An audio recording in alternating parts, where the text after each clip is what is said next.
ចូលចិត្តតែញ៉ាំគេញ៉ាំពេកឥឡូវមកធ្វើខ្លួនឯងម្ដងអញ្ចឹងខ្ញុំមានមេយ៉ាអ៊ូមួយកូនកៅជាមួយនឹងទឹកដោះគោស្រស់ហ្នឹង1លីត្រ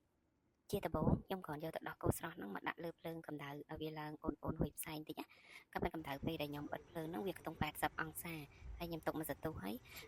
ប្រហែលជាជិត10នាទីបានវាចុះនៅសល់50ជាងបានខ្ញុំចាប់ផ្ដើមយកអាមេយ៉ាអ៊ូហ្នឹងយកមកលាយចូលពេលហ្នឹងយើងកូរកុំឲ្យខ្លាំងពេកកូរមកបានហើយចាផ្លេចបញ្ជាក់បន្តិចទឹកដោះគោដែលខ្ញុំយកប្រើជាប្រភេទ full cream មកល្អ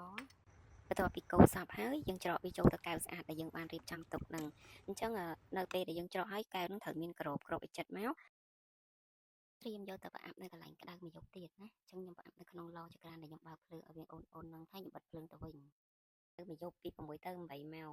ចាហើយអានេះកាត់មកព្រឹកឡើងអញ្ចឹងបន្ទាប់ពីមួយយប់ហ្នឹងគឺយើងមានតែភាពកកអញ្ចឹងនៅពេលដែលវាកកយើងអាចយកទៅក្លាសេក្នុងទូត្រជាក់បានហើយក្លាសេតែ2 3ម៉ោងមកយកមកញ៉ាំមកឆ្ងាញ់ណាស់